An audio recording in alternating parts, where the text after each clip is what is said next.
The Knicks gave us something in their third preseason game that nobody asked for, overtime. But the Knicks did get a win if you're counting that in the preseason. They improved to 3-0 in the games that do not count with a 195 overtime victory over the Minnesota Timberwolves. And there were a lot of things that were good in this game for the Knicks, some bad, and we're going to get into all of it. Going to start with the bad because this was the Knicks' first game that they were going up against a pretty good defense in the Timberwolves. The Timberwolves were a team that ranked 6th in defensive rating last season, averaging just over 111 points per 100 possessions. So this was a good defense Knicks were going up against, and all preseason long, we've been very intrigued in watching how the Knicks offense would fare.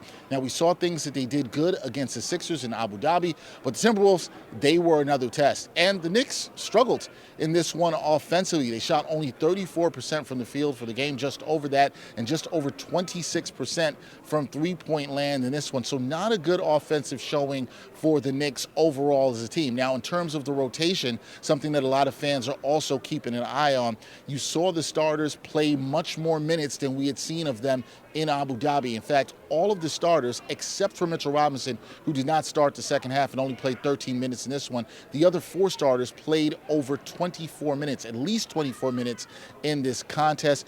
Deuce McBride, he played 28 minutes off the bench, so a lot of minutes for Deuce McBride off the bench. We also saw a lot of Jordan Clarkson off the bench. In terms of the starters who did play well offensively and who's been having a good preseason, you got to look at Mikal Bridges, 6 of 12 from the field in this game, 15 points, 4 rebounds, 3 steals. He's been very active getting into the passing lanes, pushing the ball in transition. He has been attacking the rim more than we saw him last season, not shying away from contact.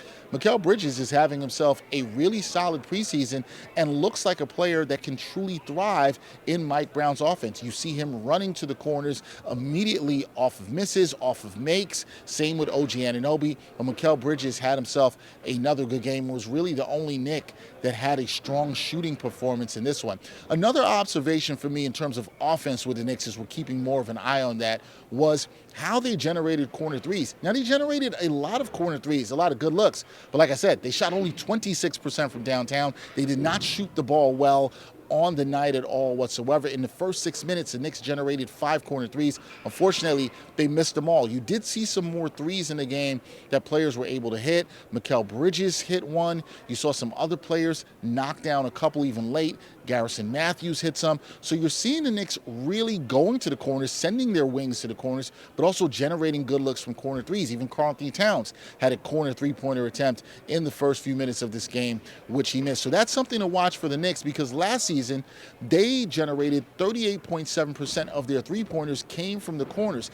They would like to see that get up a little bit more this year.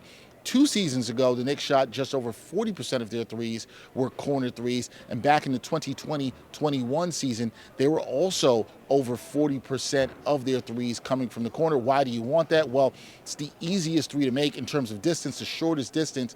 And so it's also the highest chance you can get for more points in a game. So you want to get that from the shortest distance. If you can get those easier threes and you're the Knicks, that's something you would like to do. So you're seeing a concerted effort from the Knicks here in the preseason to generate more corner threes. Unfortunately, all of them did not fall. Now, the Knicks did come back in this game. Their bench did spark them in this one. They're good shooting, not great shooting performances, but some good scoring outputs from Deuce McBride, from Jordan Clarkson.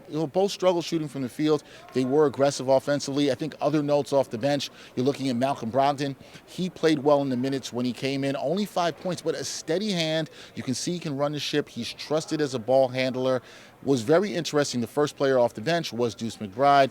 Then you also saw Gershon Yabusele, then Jordan Clarkson.